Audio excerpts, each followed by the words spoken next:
Hi, everybody. Nice to see you all here. Some of you I recognize from Spirit Rock, and many of you I recognize from the Diamond Approach. I'm just curious, how many people are here who are part of the Diamond Approach? Raise your hands. Okay. Yeah, good amount. Okay.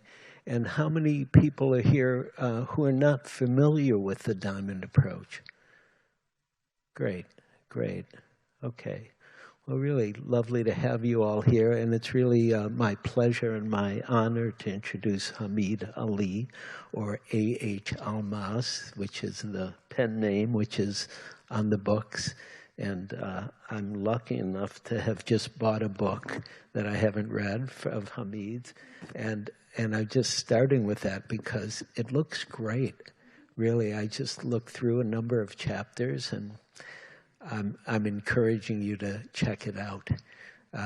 In terms of introducing Hameed, I've been a student of Hameed's for 25 plus years, and I think I have a lot of love for Hameed and a lot of love for the Diamond Approach, and I really don't separate the two. And it's my understanding that Hameed, who came to America to study physics, had a shift in his orientation, because what he was looking for, he realized, might not just be in physics. And so he got interested in reality and seeing what happened as he investigated and discovered what's here in reality, meaning in us. And that teaching that has come through him is called the Diamond Approach, which is what he didn't. It's often, people often say, oh yeah, Hameed Ali, he made up the Diamond Approach, didn't he? And I always say, no, that's not what happened. It came through him. He realized something, and then more kept happening. And part of what happened was the Diamond Approach. And so it's always, I find it very moving to be with Hameed, not just moving like my heart's moved, but my being is moved by Hameed, because his commitment to the truth and the discovery of reality and the understanding of reality doesn't stop. And so more keeps happening, meaning we all keep learning more as it comes through him in the Diamond Approach. And for myself, sometimes people say, well, how come you're in two traditions? And it just is my odd fate that I'm in two traditions in this way. But I love the Diamond Approach. It's not just taught me so much, it's taught me how to be myself in a real way that I find invaluable. And I believe, this is my opinion, my view, that it's had a big influence on Buddhism, especially at Spirit Rock and in the West. And Jack Kornfield has worked with Hameed for many, many years and has been influenced by what's happened in his work with Hameed.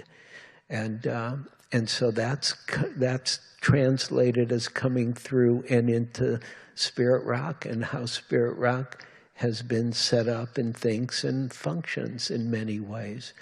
And many of us as teachers have also been influenced by Hameed, because there are a number of people of the Spirit Rock teachers who are also part of the Diamond Approach. And there were a number of years when we would bring Hameed in to do retreats for the Spirit Rock teachers about inquiry and investigation and the understandings of the Diamond Approach. So it's had a big influence on us as teachers here at Spirit Rock. And then many, many people who are part of Spirit Rock, students, are also part of the Diamond Approach. And then the last thing I'll say that I think is pointed at in the new book from what I just saw, because I haven't read it, but I'm looking forward to it, is one of the things I've always appreciated about Hameed and the teachings of the Diamond Approach is what's called the teaching of realization and actualization. And what that means is that we wake up, we begin to wake up or understand ourselves or reality. But that's not the end of the story. That's only part of it. Maybe even could be said the beginning of the story. And then the question is, how does that come through each of us? Meaning, how do we live our awakening? How do we live our realization?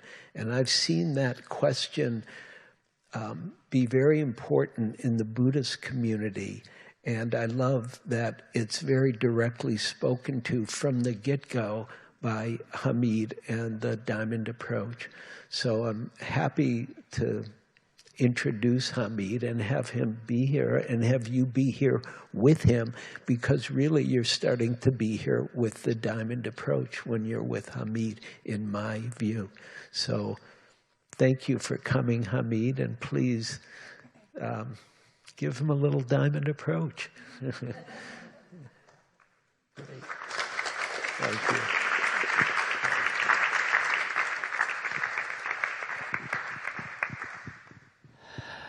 Well, good morning, and thanks, Eugene, for your introduction.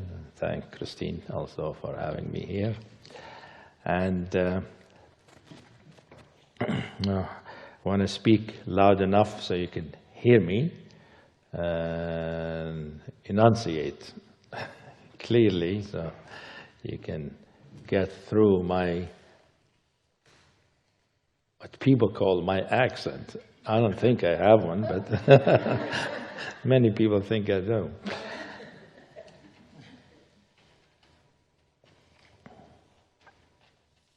It's nice to be here for me, partly to be here with you. Many of you I know, many of you I meet for the first time, but I'm also happy to be here in the new building for Spirit Rock. There's this great hall, which I've been wanting to be in.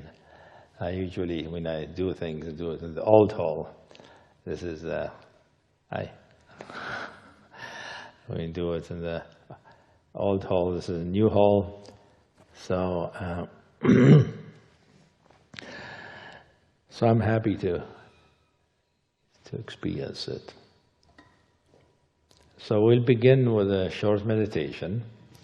If you have a meditation practice, you just practice that. If you don't have a meditation practice, you could just practice something I'll describe, which is basically you pay attention to your breathing, you feel your breathing, you don't think about it, you don't observe it, you feel it. You feel the breath rising and falling. I mean, you feel your body and you feel the energy, you feel the whole thing. So, and everything that can come in, don't follow thoughts, feelings, experiences, sound, noises. You just stay with the breathing, rising and falling. That's the meditation. We just do that for a while, and I will ring the bell to begin it, and then we'll ring it to end it. So it'll just be a few minutes so that we can have, we'll be ready. And also I'd like you, after the meditation, to the being aware of the breath grounds us in our body, in our consciousness in the present moment. So that is one way we want to continue throughout the day, to be as present as possible by feeling our body, feeling our breath. That will remind us that we're here as embodied being, regardless of how spiritual we are. Okay, so begin. It will be short, as I said, just as a beginning, and this is the first time I use the spell, the new one, so it'll be nice.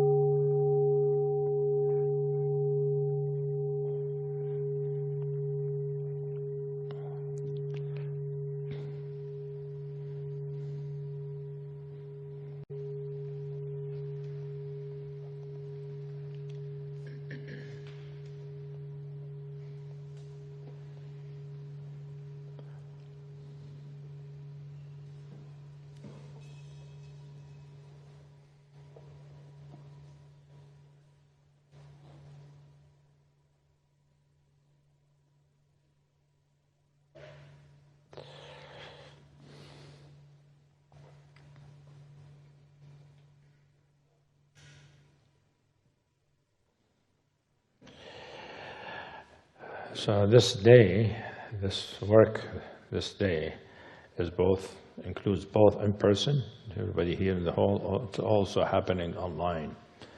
There are about half of the group is actually online.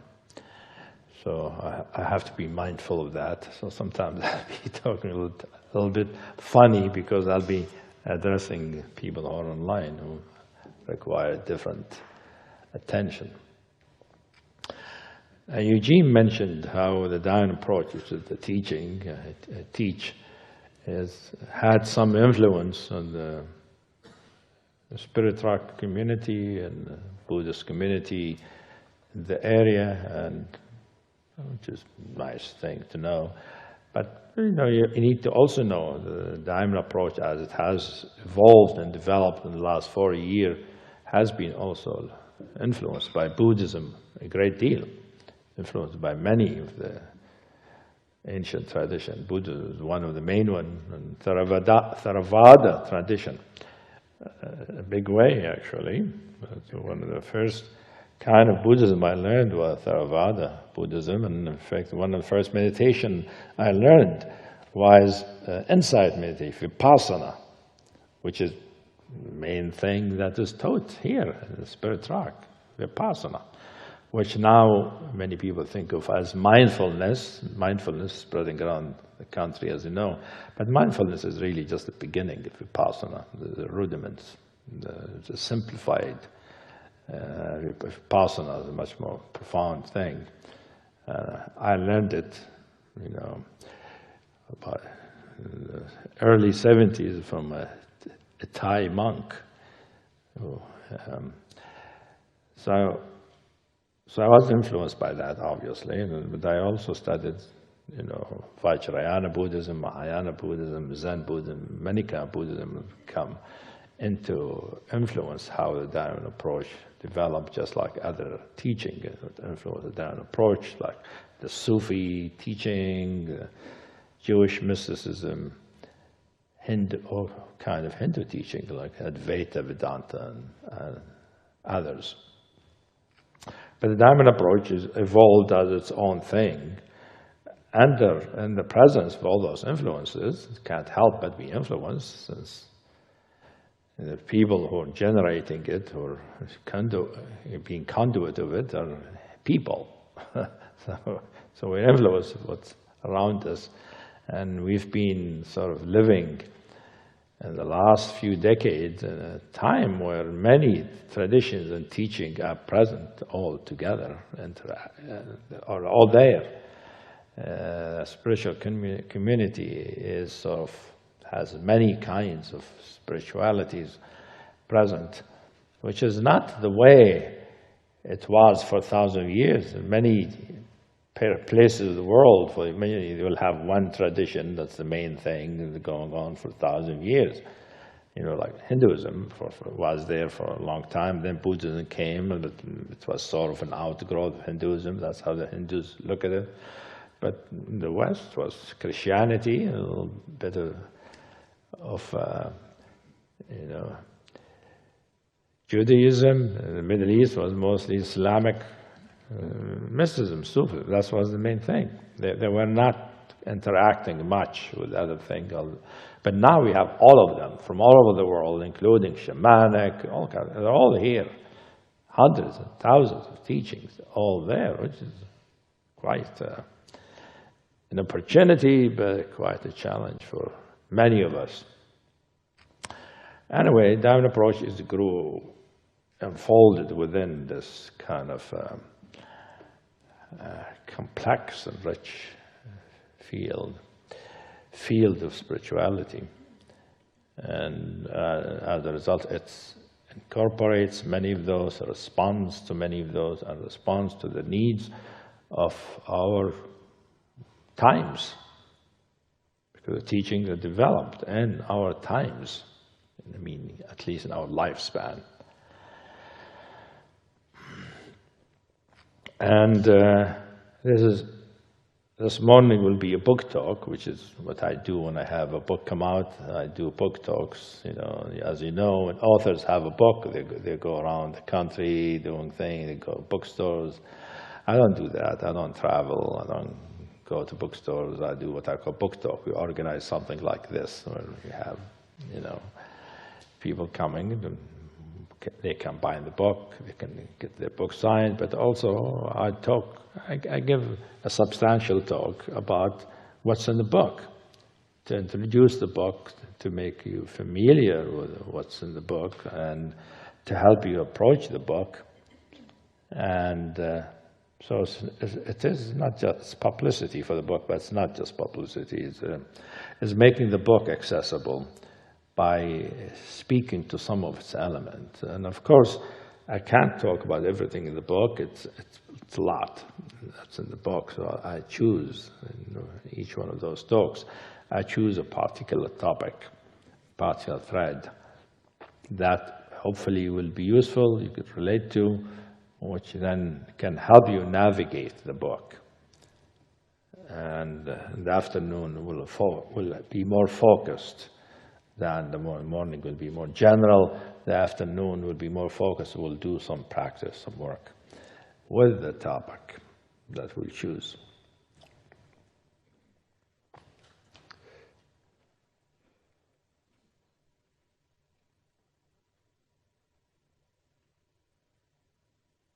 So obviously, we're all here because we are interested in a spiritual path, in a spiritual teaching, in knowing about what the hell are we, what life is about, how to live a real life, how to be liberated, how to be... So we're not here to learn about stock market or how to make your relationship better, or how to... That's not the point here. The point here is your inner life, which when you get deep into it, it subsumes all of your life. It becomes the center, the core, and the fabric of one's life. And so we want to learn about what is spirit, what is spiritual path, or what is practice, what is meditation, what is spiritual exercises, what is spirituality, what does it do, what are its features, what is the terrain, what happens to you as a result of what happens. So I assume we all have similar interests that way here. And I'm speaking to this interest. If you are not interested that way, I'll talk to you about something else. But I assume that's why you're here. And that the book that came out is relevant to why you're here, so that I'm choosing a topic, a theme from the book.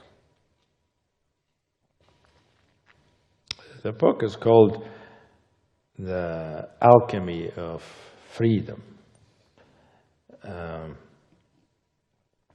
subtitle is The Philosopher's Stone and the Secrets of Existence. My original title for it, that I proposed to the publisher, was The Philosopher's Stones. It wasn't The Alchemy of Freedom. But Shambhala thought, well, that's a problem, because people will think it has to do with Harry Potter.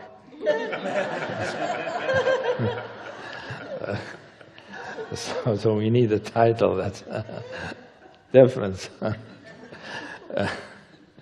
Because most people now, Philosopher's Stone, the last Harry Potter movie, which I saw, it's called The Philosopher's Stone. So the Philosopher's Stone for thousands of years is a spiritual thing. It's not just about magic and Harry Potter.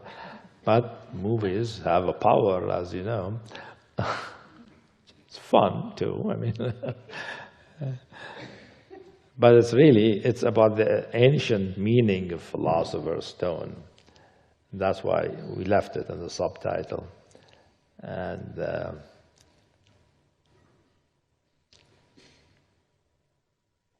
And so the book sounds is about alchemy, but it is alchemy, but it's not alchemy as most people think of it. It's alchemy meaning, what is the alchemy of freedom? That was the title now, which is, what is the transformation or the changes or the interaction or the alchemical compounds that have to do with spirituality, spiritual awakening, and how is Philosopher's Stone related to liberation and enlightenment, and what is the alchemical, what is the Philosopher's Stone, and what is alchemical transformation. The book goes into that a lot. And of course, alchemy, if you read Jung, he thinks of alchemy as more about inner work than turning lead into gold. Although for the alchemists, they might have not seen that was a difference. For maybe many of the alchemists did both at the same time and not differentiated them as much as we do now.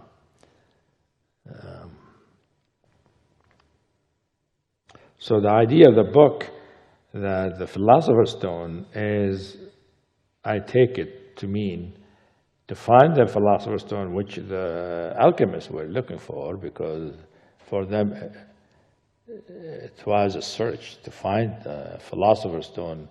Some of them believed it's something you have to construct or make in the lab. And some of them believe it's something you discover, you find.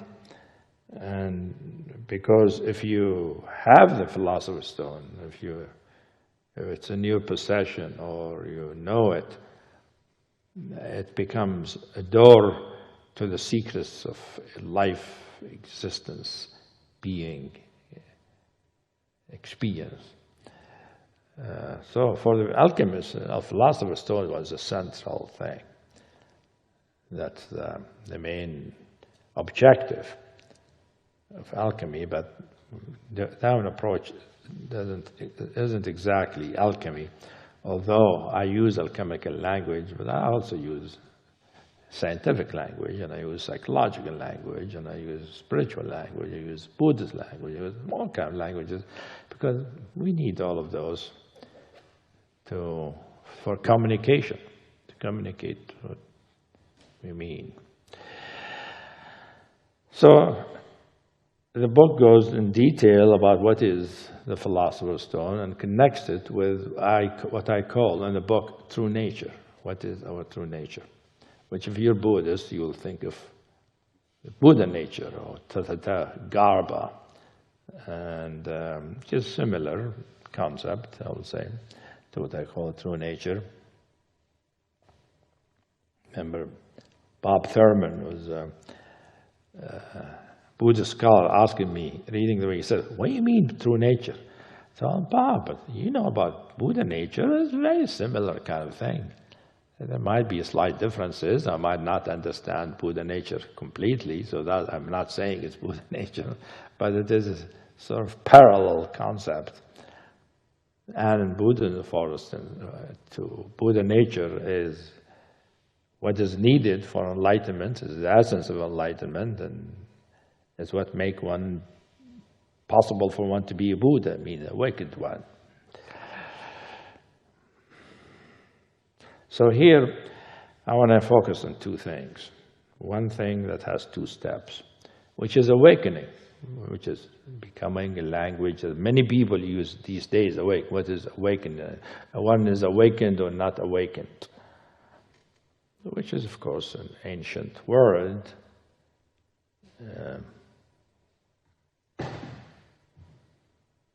Buddha sometimes called the awakened one. And so people talk about awakening. Is an awakened person or not awakened person? What does it mean to be awakened? So awakening is a word that is used by many people. I think not everybody uses it exactly the same way. Different traditions have a different understanding what awakening means, and different teachers have different understanding depending on their experience. So I'm going to give you a little bit of how in the diamond approach, in the teaching, we look at awakening, what it means. And I put it into 2 steps. First of all is what I divide awakening in 2 kinds. Necessary awakening and primary awakening. And the book goes into that in some detail, so I'm not going to give you all the details. I'll give you the main features of the distinction between necessary awakening and primary awakening. Because each one of them point to something important that can happen on the path that has to do with what we call awakening. So what is necessary awakening? Necessary awakening is waking up and recognizing experientially that there is such a thing as true nature. Not hearing about it, not thinking about it, not believing in it, actually experiencing it and knowing it in your experience. Knowing true nature. Now the book goes into detail. Most of the book is about what is true nature. I'm not going to go much into that, just a little bit, because that is a very subtle, complex question where debates have been going on about it for thousands of years. So I'm not going to do that. I'll just be concise about that, let's say. But I'll talk about what is necessary.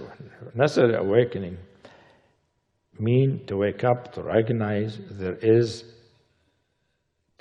spirit as spirit. True nature means our spiritual nature, which turns out to be the nature of what we are, of our being. Our nature is the same thing as what other traditions like Sufis or the Kabbalah call spirit, or divine spirit. What is to recognize spirit, to come, to have an encounter or recognition of spirit. And what does that mean? When I say, but necessary awakening is to have what I called a close encounter of the 3rd kind with spiritual nature. 3rd kind. Close encounter of the 3rd kind. Not the 1st kind, not the 2nd kind, 3rd kind. 1st kind means you read about it, you hear about it. 2nd kind, you have a feeling about it, intuition about it. 3rd kind, you really see it, feel it, shake hands with it. It's a direct encounter. You remember the movie, right? Many of you have seen the movie, Close Encounter of the 3rd kind. And one important thing about why I use that expression, and I use it in the book, is that a close encounter of the 3rd kind, of course, happens only toward the end of the movie, when the new being from another world comes down the steps of their spaceship and appears, and people see it and know. And it is something they've never seen before.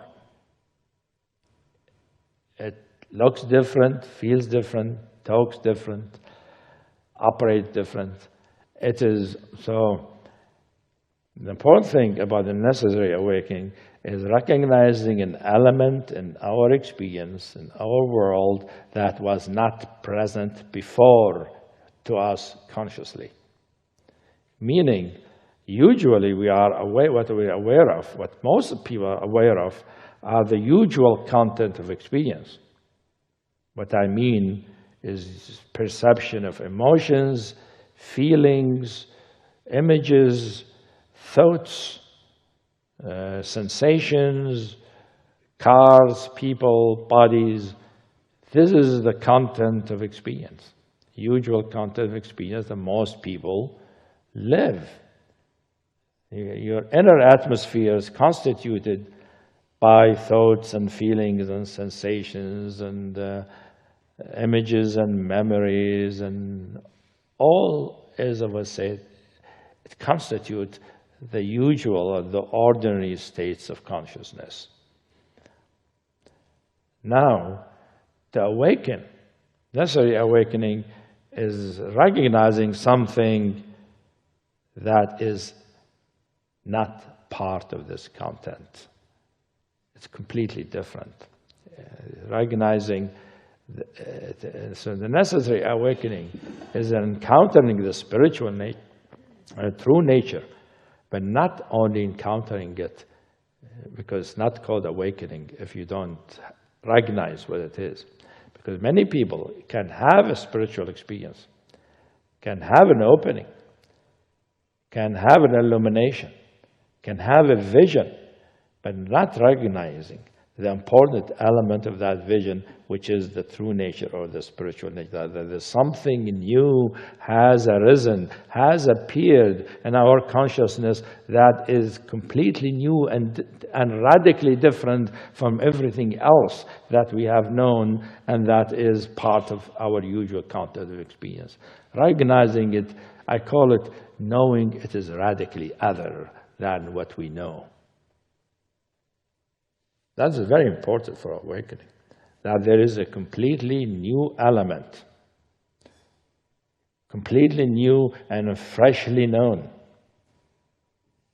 And to recognize that there is a new element, because many of us, I said, we can feel, experience that there is lightness, there's spaciousness, there is compassion, there is awareness, but we don't recognize how it is different from our ordinary experience, how it is different from our usual emotions, our usual feelings, our usual thoughts, our usual sensation. That is of a different order, of a different, it's like we're having a visitation from another universe appearing in our experience. It's usually in our consciousness, in our inner experience. Some people have it visions, like you see an angel or a bodhisattva in your room. And if you see a bodhisattva and an angel in your room, the important thing is not whether they have wings or how many arms they have. The important thing is, what are they made out of? What are they? So most people are more enchanted by the wings or how many arms, or you have spiritual experience, you're feeling wonderful, you're feeling good, you're feeling better, you're feeling liberated, and that we're missing what is the element that is making you feel all of these things. We have to recognize that there is a new element that is happening, that it might have happened before, you haven't recognized it, or it never happened. It's the first time for it to arise. And it shows, when you recognize, it is so different. It is like so different from our ordinary experience that it is like a new visitation. A visitation almost, that's why I bring in the movie, because it's about an alien who might not even be carbon-based. They might not even have thoughts. Who knows? An alien is really like completely. So that's the power of that movie. It has a spiritual connotation, vocation, because to encounter our true nature is like that. You're seeing something in our experience that is so radically different from our ordinary experience. If we don't have that, if we don't recognize that, there isn't awakening. It's simply just a spiritual experience. It's simply just wonderful experience. And doesn't mean it's not wonderful, it's all true. But awakening means recognizing this is really different and how it is different. To recognize it is not part of my usual experiential continuum. It is radically different. And if you recognize radically different, that can terrify you or could make you, set you afire with a curiosity. What the hell is this? How? Wow, what's that? I didn't know there's such a thing that is possible.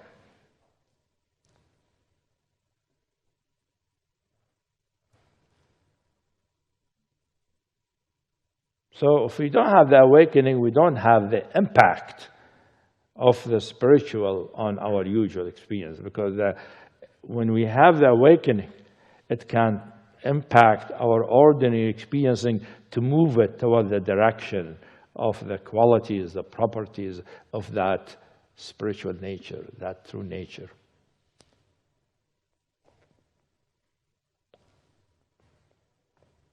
So I call necessary awakening mean without that recognition, there's no awakening. It's necessary to recognize that there is true nature. There is a spiritual nature. There is a spiritual presence. That consciousness, awareness can be recognized for what it is in itself, not just like I'm conscious, I'm aware. No, what is the awareness? You recognize the awareness in itself, and it is something you never recognized before, even though you're always aware. You recognize love for what it is, not just you loved before. You might have loved, but you haven't recognized exactly what is love in itself.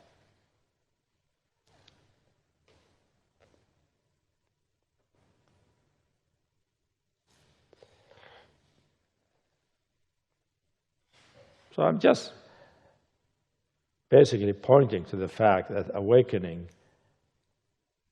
one of the elements of awakening is a lot more than that, but the central part of it is awakening to the fact that there is such a thing, that there is such a kind of experience, there is such a mode of consciousness, a mode of being that we have not encountered, and is not part of the usual everyday kind of experience.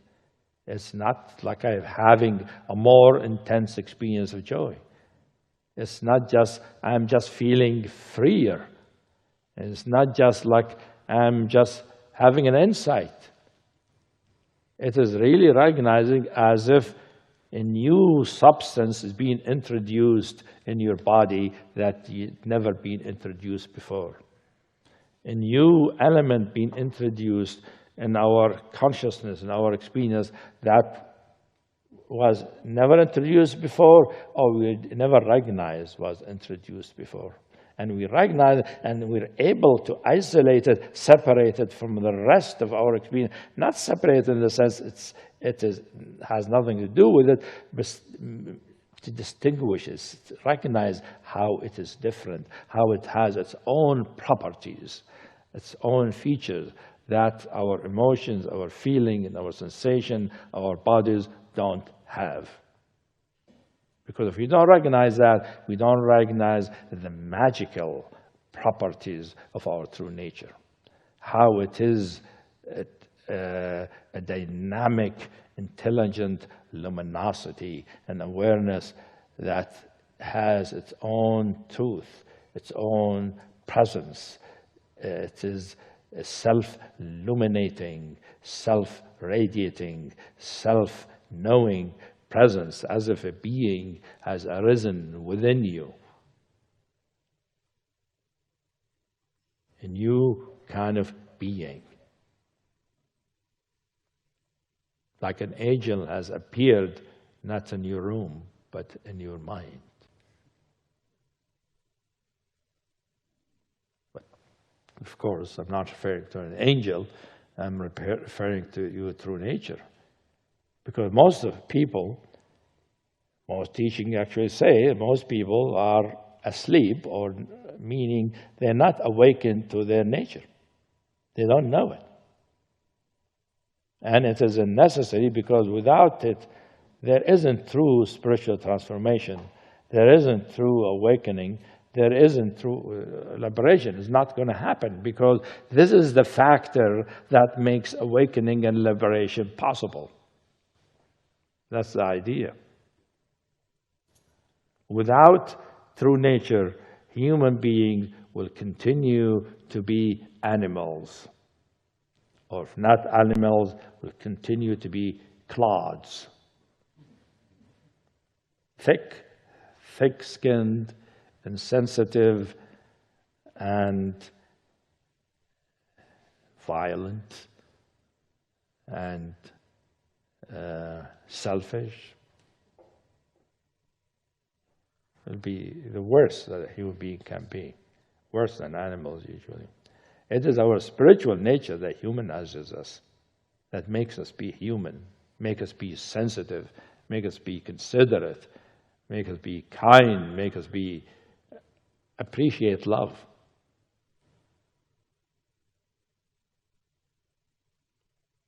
We appreciate life. What makes us appreciate life?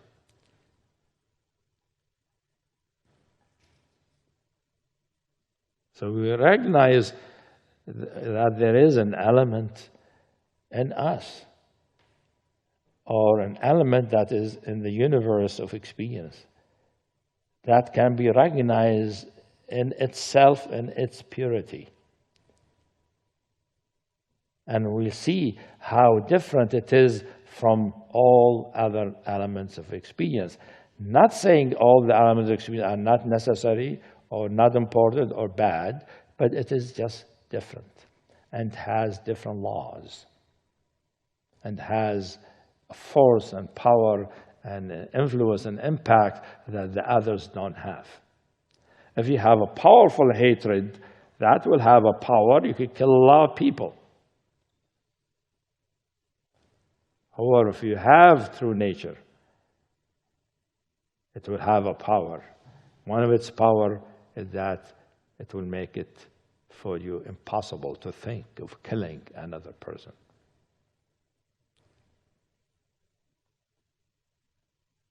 Or harming another person.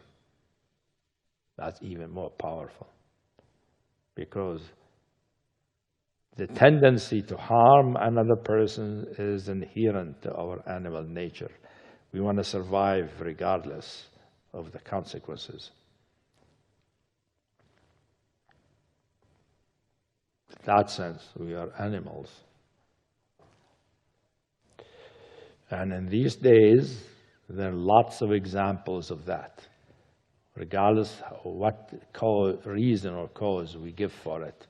The fact that we could contemplate, make it possible for us to say something or do something that will harm another life is an indication that we have not awakened, that the spiritual element hasn't touched us to the extent of us waking up to what we are, that we are beings of goodness, beings of love and compassion, and awareness and sensitivity.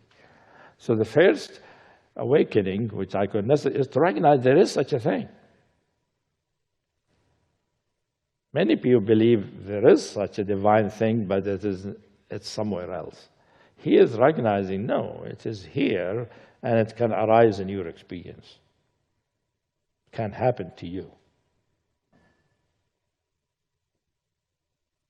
So awakening implies it's a necessary element in awakening, means recognizing that there is a new element that wasn't there before, and to see the magic in it, the miraculousness of it, because how unimaginable. You could never have imagined such a reality, regardless of how much you read about it. When you encounter it, actually see it for what it is, it's something different,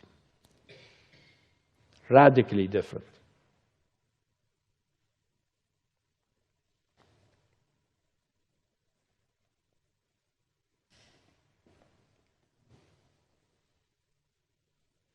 And so if we wake up that way, if we have that what I call necessary awakening, it's difficult to continue living our life in the old way, in the usual way. It touches us in such a way because we know there is something else in us that we have to pay attention to. It is so beautiful, it is so enchanting, it is so miraculous. it is so different in such a way that makes us get so curious. Can't help but want to know what it is, even though it might be threatening and scary because it's different from how we know and recognize ourselves and our experience.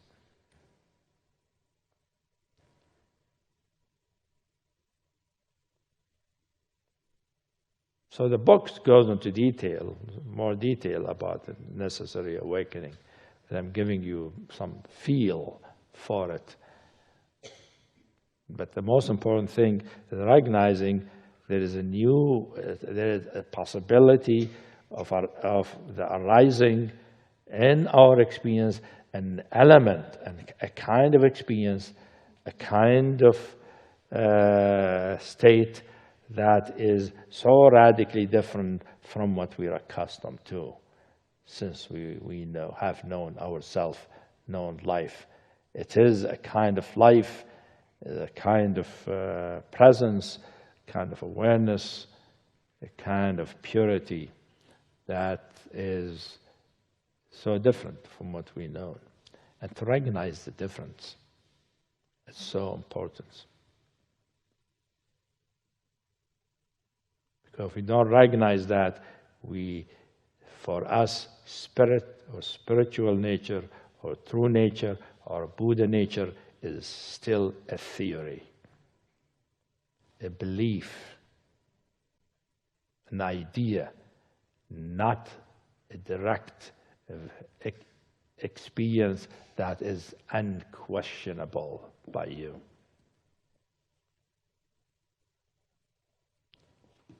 That is undeniable. That is what I call necessary awakening. And that is not enough for awakening, because awakening will require the next step. There are many steps, actually, in the necessary awakening. I'm not breaking it down. I could break it down further in many ways. I'm not going to do that. The book goes into that. Otherwise it will take us all day. But I will go to what I mean by primary awakening, which is the primary thing. Without primary awakening, the awakening is incomplete. Necessary awakening is important. Recognize there is this element, there is this miraculous kind of nature, almost a miraculous substance, a miraculous, as if you discovered, like physics talk about dark matter. They don't know what it is. Matter that is not known. This is not dark matter. It's more like recognizing, finding out a new matter that is not dark matter and not regular matter, but a magical matter. A matter that can morph and change and can appear in ways we cannot imagine. A matter that creates life. It is like that, but I'm not saying it is matter. So this necessary way is a recognition of how spiritual nature, how true nature, how it is different from what we have been accustomed to. If without this, we won't wake up. Waking up means you've been in slumber, believing that is how things are. Things can get better or worse, but they are a sort of part of the continuum what we usually experience. A spiritual realization recognizes a new element that is not part of the continuum, what we've been experiencing. It's a completely new thing.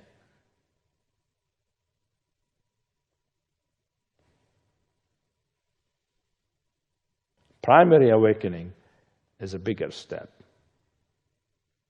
It implies necessary awakening, that you recognize that there is this element, this new kind of way of experiencing, a new element of of experience, a new state of consciousness, a new state of being, a radically different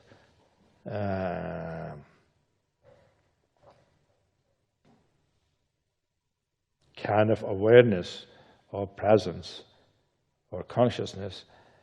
But the primary awakening, how it is different from necessary awakening, you don't just recognize this is different from how I ordinarily experience in my life, because how you ordinarily experience in your life defines who you are, defines what and who you are, defines what we call the self, the sense of self, sense of being an individual self, which all spiritual teachings say that's what needs to let go for us to be liberated. The primary awakening is recognizing that this new element, this miraculous presence, is what we are. It is not something that is new in our experience, but it is our very nature, our very identity. It's the very substance, the very nature of our being and our consciousness. It's not to see the divine presence or the Bodhisattva presence or the quality of light to the angel, but to recognize it, you are that light. You are that miraculous presence.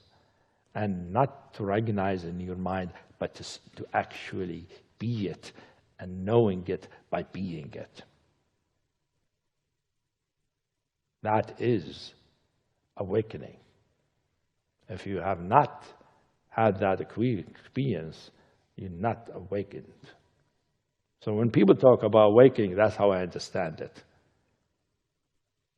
And that is what awakening brings liberation, because if you recognize you are this miraculous presence, you are naturally free, because this presence is naturally free and liberated and completely pure and perfect without us having to do anything to it. Just recognizing that is what we are, we know we are free, because this is always free.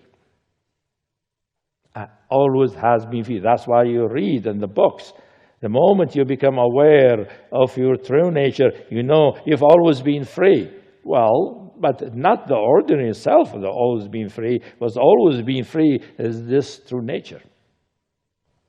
But here we recognize we are the true nature. And to go from the first step to the second step is a big jump. It's a big quantum leap. The first one is a quantum leap, going from one orbit to another, but here it's a much bigger quantum leap. The electron is not going from one orbit to another, the electron going from one orbit to the nucleus, going to the very center, is being absorbed into the very center of being, recognizing that is the very nature of that is what I am. If you know that's what you are. And of course, for most people, they can have that experience and might not continue. So neither necessary or primary awakening mean it's going to be permanent. The making it permanent is a whole other story. But I'm talking about awakening, because awakening is can be permanent, depending how powerful it is and how prepared we are for this awakening.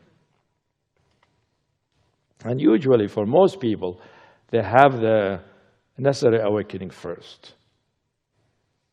They have many experiences of necessary awakening where they recognize true nature, because true nature, as you see in the book, there's no one way of recognizing. It doesn't appear in one way. It appears in many ways. It has many guises. But all of them are perfect and pure and beautiful and liberating.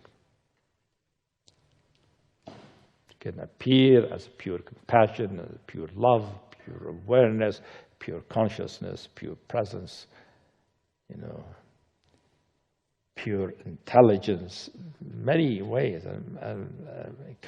And so we can have many encounters. And one of the insights that will arise at some point, which actually further than just awakening, is to recognize that all these ways it's the same thing, the same presence, the same nature that's appearing a different way. That is a very advanced awakening. The book goes into that, about what I call that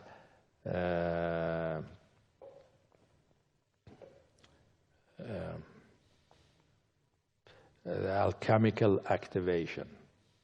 I introduce a new concept to the book, which is not just awakening, but the activation of our consciousness. I mean, our consciousness is set afire, is ignited by the true nature in such a way that it cannot revert back to the old. It continues to be the true nature, and the true nature to keep appearing and showing its different guises, different properties. And that is because many people who are awakened, they awaken in one condition and stay in that one condition and believe awakening means being in that one condition. Like whether it's pure awareness or pure love or pure compassion, they think just to be that way.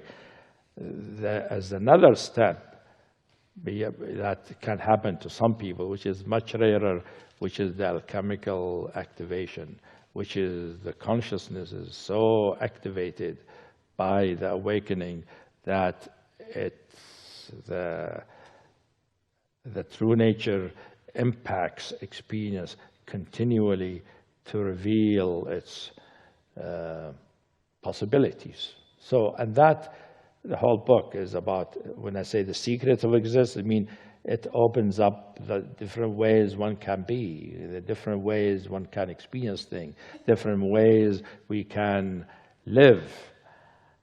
There are many ways, not just one way. People talk about dual and non-dual. It shows these are two possible, but there are other possibilities that are neither dual nor non-dual. But the important thing here I am introducing to us this morning, that just recognizing that there is, that awakening implies waking up to something radically different from everyday ordinary experience. And the next step of knowing that awakening, for it to be what I call primary awakening, which is the main thing about awakening, is to wake up not to that new, radically different reality, but to recognize that is what you are. That is what it means to be authentically you. And not to be, and that means that displaces your usual sense of self. That doesn't become your new self. It's not a self. It's a selfless self in some sense, or it's just the nature of your being. So your inner consciousness, your inner atmosphere becomes more dominated by this new element. So emotion, feeling, and thoughts continue, but they are at the periphery. They are part of your experience. They don't go away. You need to think, you need to feel, you need to sense, you need to perceive. But there is something else that's happening. The center of our inner atmosphere is this kind of an unsullied and unperturbable, indestructible truth and presence and a quality of consciousness that is eternal, timeless, beyond all what we are experiencing, but becomes the center of our life, the center of our experience. That's what it means to live a liberated life. For that to be the center of being, center of our experience, center of our life, It is what lives then. And instead of the usual self living, it is our true self, our true nature that is flowing through the life that we call our life. It is this new light that perceives. It is this new presence that interacts. It is this purity that is aware. It is this indestructibility that is sensitive. Has always been, but we didn't know it because our consciousness being sort of floating on the surface of experience. Now we are at the depth or at the center of our consciousness. We are at the very nature of our consciousness, and we recognize the miraculousness of it and the magic of it and the liberating power of it, and how love is natural and compassion is just as part of its properties. So what I did here, what I'm doing now, what is being done now, which is because there's no one doing it, really, is that through nature's letting you know you can experience true nature. You can know it. And also now, not that you could know it as you. Just I around here, whatever I is, no, it is what I am. Everybody can know it is what they are.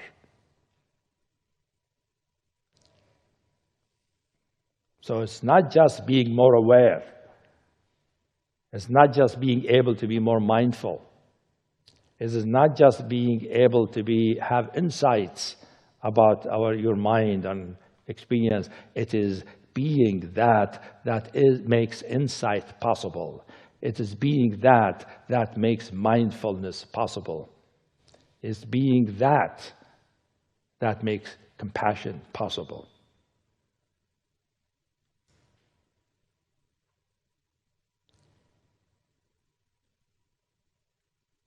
And so necessary awakening is knowing there is that in our experience and becomes a force in our experience, and we becoming spiritualized. If we're following a spiritual path and can develop a practice that brings us closer, that makes us more open to this truth. And the primary awakening is recognizing and by being that truth, this truth.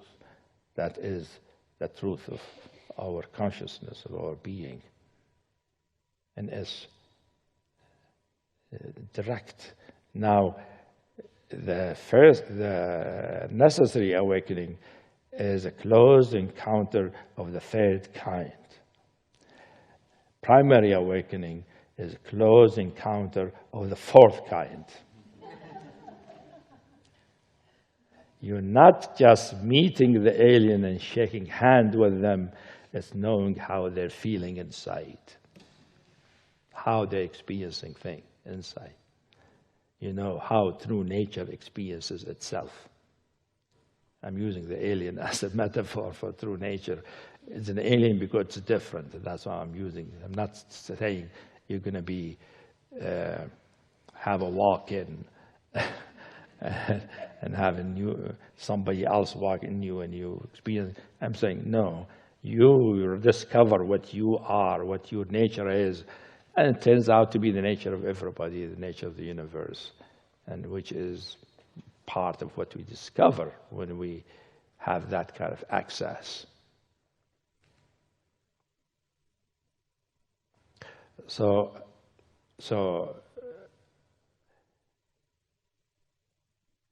necessary because without it, there's no awakening. Primary means for real complete awakening means like Awakening, not that there is such a thing as a true nature, recognizing it is our true nature. It is what we are, the nature of our consciousness. It's not just there is a spiritual nature that is wonderful. It is our being. And it is a bigger step, actually. The first one is what most people who follow a path begin to have, is the necessary awakening. Whether you experience it as a new kind of power, a new kind of intelligence, a new kind of clarity. Like people get, they meditate, you get clear.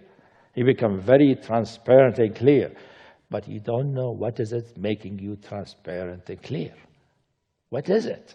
That is the element you want to find. Not just you become clear, what is behind the clarity? You're compassionate. What makes you compassionate? It's not just like you're the body, the regular mind and body suddenly is becoming compassionate. If it is just the body and mind becoming more compassionate, then snake can become compassionate too. If it is just the physical, can become, no, it's something else that makes us compassionate. That is why Buddhism says it's important to be born as a human being, to be enlightened, because a human being has the capacity of knowing that being a snake or being a mosquito doesn't have that possibility. They're alive, but they can't wake up. Human being can wake up. We have the capacity to wake up.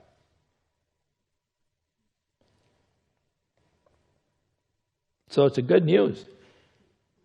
I'm giving you good tidings. It is wonderful news that there is such a thing, and not only that, there's such a thing, not like somebody's going to give it to us, it's what we are. So it's a matter of discovery. You're going to become an archaeologist of yourself. That's what practice is. You become an archaeologist of yourself to find out what is you, what is most ancient in you, what is the eternal in you. To uncover it, unearth it, and so that it is what lives, what shines through. So it's a really good news, but at the same time, for many of us, it might be too incredible. We might be incredulous and doubtful and wonder whether there is such a thing, or I'm full of shit. I'm full of something, but I don't know.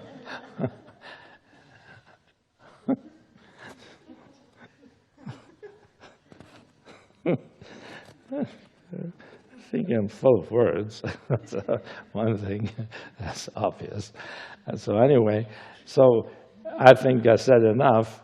And let's take 10 minutes or so break, go to the bathroom, walk around, and then we'll come back, we'll have a discussion. You can ask questions, you can make comments, we'll have a little, more conversation about the topic, see what else we can come out in this room. Okay.